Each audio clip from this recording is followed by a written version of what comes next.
Join Art Lab as we interview Enid Crow about the Happy Workers, a series of self-portrait photographs about work. Tell me about the Happy Workers series. Where did the idea for the project come from?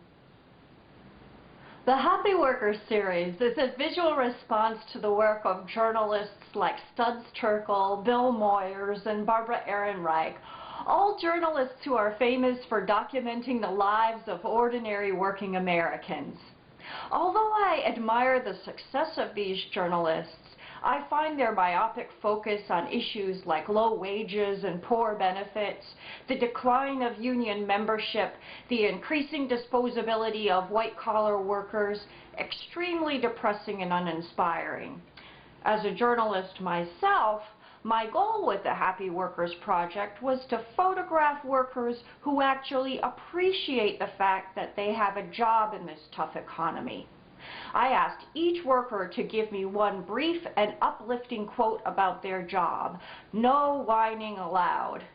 I was absolutely thrilled with the workers I was able to capture on film. A UPS delivery man, a Waffle House waitress, a Hooters girl, and more. I mean, half these folks are unemployed now. But aren't these actually all self-portraits? Well, yes, they are self-portraits. Regrettably, most of the real workers I interviewed weren't willing to play along. They seem to think that because I am a journalist, I wanted to hear about what they do all day and how they feel about what they do. I mean, they were telling me about things like how hard it is to get time off to pay for a sick family member, the diminution of investments in their 401k plans, the blatant homophobia and sexism in the workplace, how they are still poor even though they work full-time. Oh, I got that a lot from the fast food workers. I mean, maybe the real problem is that nobody told these workers that they have to have a good attitude to get ahead. And as luck would have it, the only workers who were willing to play along weren't very photogenic. Well, actually, there was one worker, a proprietress of a lemonade stand, who was adorable, but her mother refused to sign the consent form.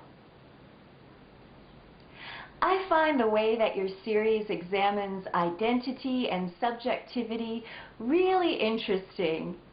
The fact that all of the workers are you reveals the empty nature of all worker identities. Through drag and artifice, you reveal what most of us mistake for reality at the expense of our own freedom, the ideologies that turn us into one or another kind of worker subject.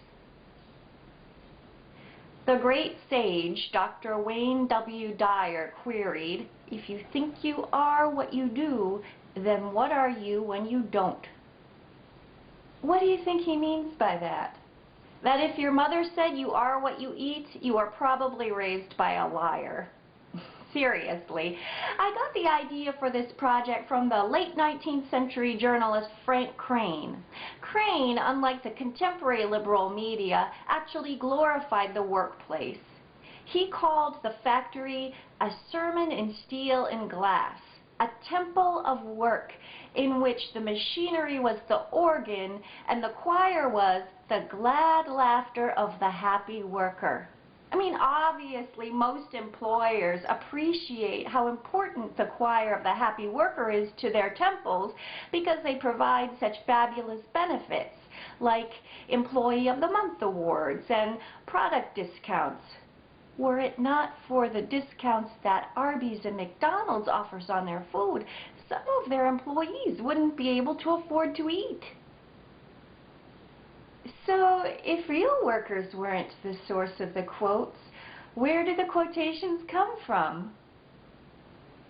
Many of the uplifting quotes that appear below the photographs are paraphrased from employer websites. You can tell just how happy the workers are from these candid quotes. For example, Dan, an Orkin pest control exterminator, says, "I'm empowered to make decisions and encouraged to be creative." Chuck, A McDonald's cashier says, "The career opportunities are phenomenal." I'm not making this stuff up. And real employees said things just like this. You can check the employer websites. Some of your so-called uplifting quotes aren't really uplifting at all. They're kind of troubling, even sinister. For example, the Hooters girl says, "I do not find my environment to be offensive, intimidating, hostile, or unwelcome." Tammy's quote is inspired by the Hooters employment agreement that its girls must sign as a condition of getting a job. I mean, Hooters cares so much about its girls that before it allows them to slip on a tank top and a pair of short shorts, it makes absolutely sure that she's absolutely comfortable putting on that uniform and walking out into her work environment. I don't see anything sinister about that. It's sort of like Hooters is giving each of its girls a little pep rally before she starts work. Or protecting itself from a lawsuit.